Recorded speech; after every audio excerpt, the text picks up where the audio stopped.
प्यारे बच्चों, 8वीं कक्षा की गणित के दूसरे चैप्टर एक चर वाले रैखिक समीकरण के छठें लेक्चर में आपका स्वागत है।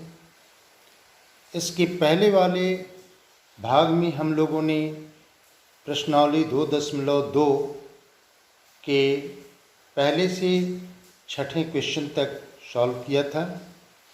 इस लेक्चर में 7वें क्वेश्चन से हम लोग प्रारंभ करेंगे। तो चलिए हल करते हैं। ये प्रश्नावली 2.2 का 7वां क्वेश्चन है कि 8 के 3 लगातार गुणजों का योग 888 है। अब 8 के गुणज का मतलब क्या हुआ? जैसे 8 दूनी 16, 24, 32, ये देखिए ये सब 8 के गुणज हैं। 8 दूनी 16, 8 तरीके 24, 8 चौको 32, 8 पचे 40, यानी कि 8 में 8 को हम जोड़ते चले जाएंगे तो हमको 8 के गुणज प्राप्त होंगे। अगर हम ये मान लें कि माना 8 का जो पहला गुणज है वो है x, 8 का पहला गुणज x है, तो अब इसका दूसरा गुणज क्या होगा? इसमें 8 जोड़ देंगे तो x धन 8 हो जाएगा। फिर इसमें 8 जोड़ेंगे तो फिर ये कितना हो जाएगा? x धन 16 हो जाएगा। ठीक है, तो इसमें ये कह रहा है कि 8 के 3 लगातार गुणजों का योग इतना है। तो यहाँ पे माना 8 के 3 लगातार गुणज x प्लस 8, x प्लस 16 हैं। ठीक है। अब सवाल ये कह रहे हैं कि इन तीनों गुणजों का योग कितना है? 888। तो यहाँ पे लिखेंगे प्रश्नानुसार x धन 8 धन x धन 16 ये बराबर हो जाएगा 888। अब ये एक चर वाला रैखिक समीकरण हमारा तैयार हो गया। अब इसको हम सॉल्व करें। यहाँ देखिए x 3 बार है तो ये हो जाएगा 3x और 16 और 8 24, तो यहाँ पे हो जाएगा 24, ये बराबर 888। अब 24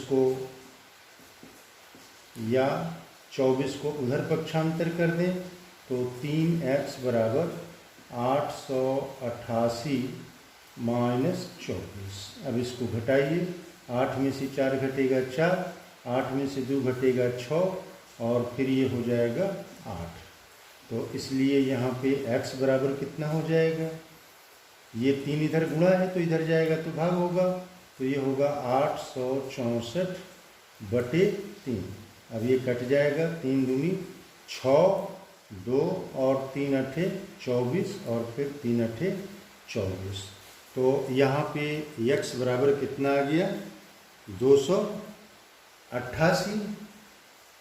तो पहला जो गुणज है वो कितना हो जाएगा? 288। अब फिर दूसरा वाला क्या होगा? 288 में 8 जोड़ देंगे। फिर तीसरा वाला क्या हो जाएगा?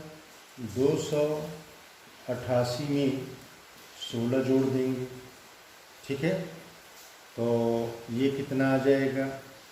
यहाँ पे लिख देंगे कि वांछित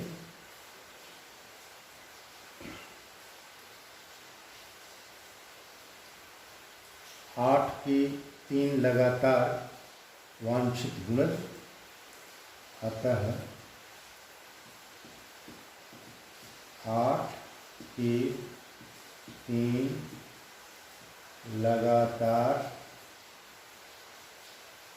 लगातार वांछित गुणज ये हो जाएंगे 200। अब या ये हो जाएगा 288, इसको जोड़ दें तो 8 और 8 16 और 8 और 1 9, ये 2 हो जाएगा। इसको जोड़ेंगे तो 8 6 14 और 8 1 9, 9 और 1 10 और 2 और 1 3। अब ये सही है कि नहीं? तो यहाँ पे क्या कह रहा है कि तीनों गुणजों का योगफल कितना होना चाहिए? 888। अब इसको जोड़ करके आप देख लीजिए तो 288 फिर 296 और 304। इसको जोड़ेंगे तो 8 6 14, 14 और 4 कितना होगा? 18 हासिल 1 और 9 1 10, 10 और 8 18 की 8 हासिल 1 और 3 2 5 2 7 और 1 8। यहाँ पे देखिए 888 आ गया, तो ये आपका आंसर हो जाएगा। ठीक है।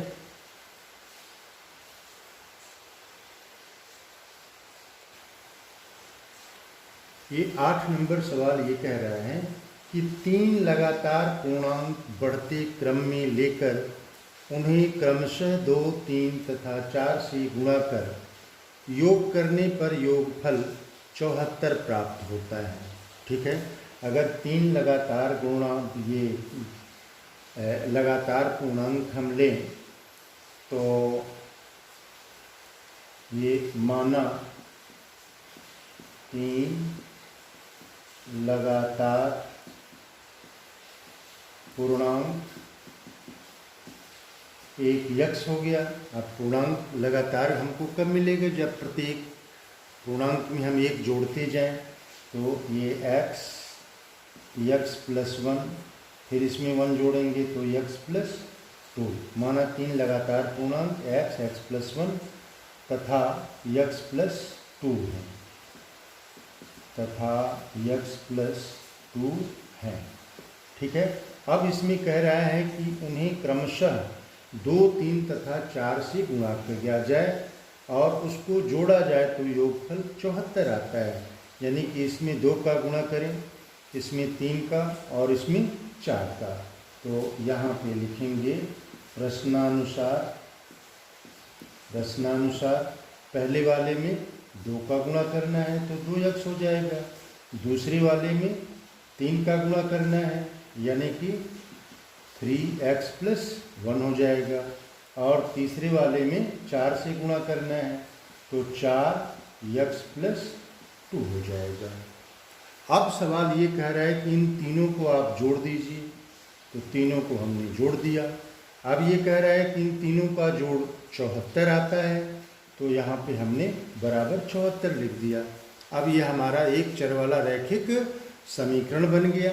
अब इसको हम सॉल्व करें तो ये हो जाएगा 2x प्लस 3 का अंदर गुणा होगा तो 3x प्लस 3 हो जाएगा, और ये 4x प्लस 4 दूनी 8 बराबर 74 हो जाएगा। अब यहाँ पे 2x और 3x मिलके 5x और ये 4x, ये हो जाएगा 9x और 3 और 8 कितना होगा? 8 और 3 11। तो यहाँ पे हो जाएगा धन 11 बराबर 74 या 9x बराबर हो जाएगा 74 ऋण 11। आप 74 में से 11 घटाएं, 4 में से 1 घटेगा 3 और 7 में से 1 घटेगा 6, ये हो गया 9x। तो यहाँ पे इसलिए x बराबर हो जाएगा 30/9, 9 सते 63। तो यहाँ से आ गया आपका x बराबर 7। तो अब लगातार पूर्णांक क्या होगा? पहला 7 हो जाएगा, दूसरा 7 और 1 8 हो जाएगा, फिर 7 और 2 9 हो जाएगा। तो अतः वांछित 3 लगातार पूर्णांक अतः वांछित की लगातार पूर्णांक क्या होंगे? पहला 7 हो जाएगा, फिर 7 धन 1 8 हो जाएगा, फिर 7 धन 2 9 हो जाएगा तथा 9 है। ये आंसर हो गया हमारा। ठीक है।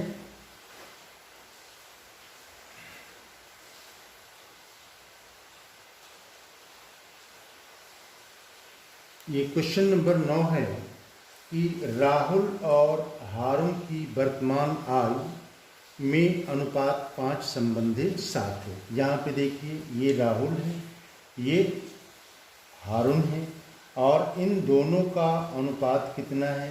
5 संबंधित 7 वर्तमान आयु का। तो इनकी वर्तमान आयु मानना काफ़ी आसान है। ये राहुल की वर्तमान आयु 5x हो जाएगी और हारून की वर्तमान आयु 7x हो जाएगी। अब इसमें ये कह रहा है 4 वर्ष बाद, तो 4 वर्ष बाद राहुल की आयु कितनी होगी? इसमें 4 जुट जाएगा और ये भी 4 वर्ष बड़ा हो जाएगा। हारून की आयु 4 वर्ष बाद 7x धन 4 हो जाएगा। अब इसमें ये कह रहा है कि इन दोनों की आयु का योग कितना है? 56 वर्ष है। अब ये हमारा समीकरण तैयार हो गया। अब इसको आसानी से हम हल कर सकते हैं और x का मान निकल जाएगा तो राहुल और हारून की वर्तमान आयु मालूम हो जाएगी। तो यहाँ पे हम लिखेंगे कि माना राहुल की वर्तमान आयु 5x, वर्तमान आयु बराबर 5x वर्ष तथा हारून की वर्तमान आयु बराबर 7x वर्ष। अब 4 वर्ष बाद राहुल की आयु कितनी होगी? तो 4 वर्ष बाद राहुल की आयु, 4 वर्ष बाद का मतलब 4 वर्ष और बड़ा हो जाएगा, तो इसमें जुट जाएगा 4, यानी कि ये हो जाएगा 5x धन 4 तथा 4 वर्ष बाद हारून की आयु,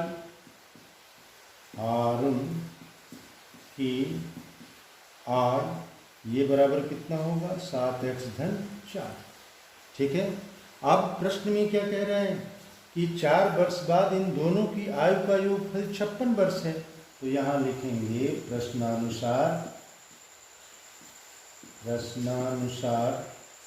5x धन 4 धन 7x धन 4 बराबर 56। अब इसको सॉल्व करें। 5 और 7 कितना हो जाएगा? 12x और 4 और 4 8, ये बराबर हो जाएगा 56। ठीक है। अब 8 को उधर हम लेके चले जाएंगे तो 12x बराबर 56 माइनस 8, तो यहाँ से घटेगा 16 में से 8 घटेगा 8 और ये हो जाएगा 4, 12x, इसलिए x बराबर 48/12, 12 एक कम 12 और 12 चौको 48, तो यहाँ से x बराबर आ गया 4। तो इसलिए राहुल की वर्तमान आयु, इसलिए राहुल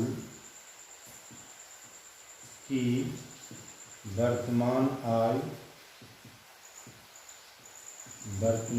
आयु कितनी है?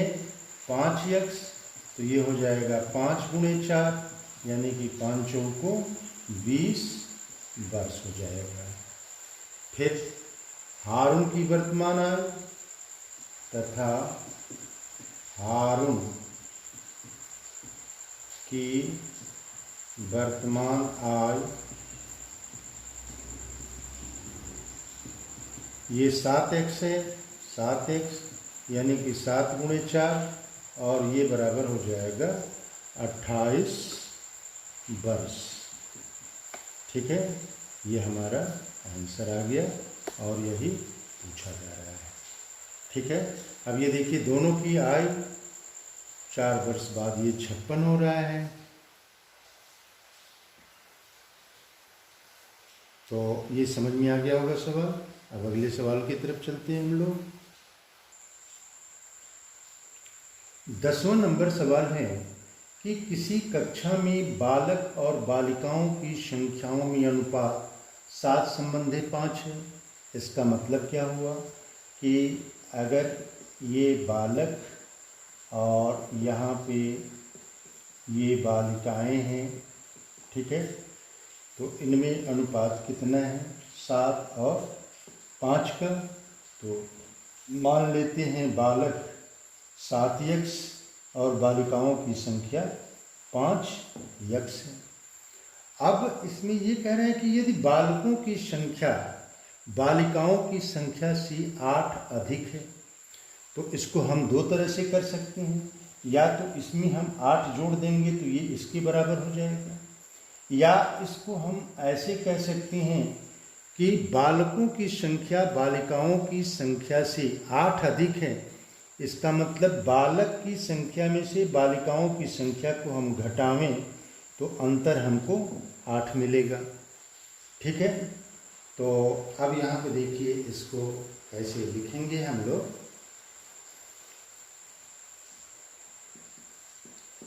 तो चूंकि दोनों का अनुपात कितना है 7:5, इसलिए बालक की संख्या को 7x और बालिकाओं की संख्या को 5x मान सकते हैं। तो माना बालकों की संख्या, माना बालकों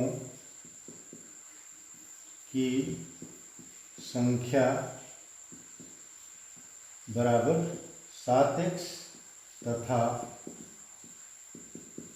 बालिकाओं की संख्या 5x है।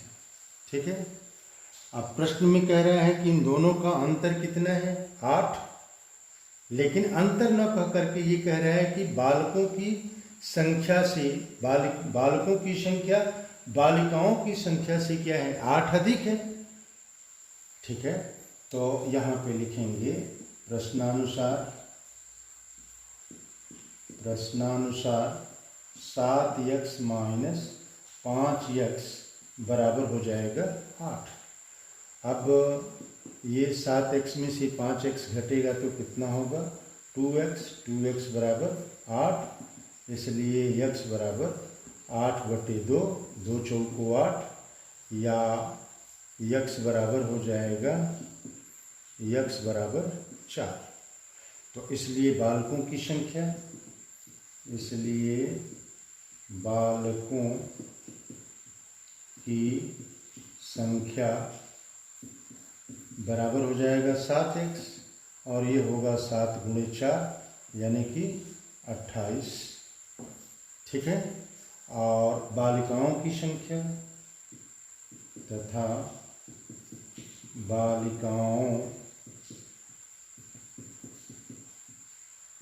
बालिकाओं की संख्या ये 5x है, तो 5x यानी कि 5 गुणे 4, ये बराबर हो जाएगा 5 चौको 20।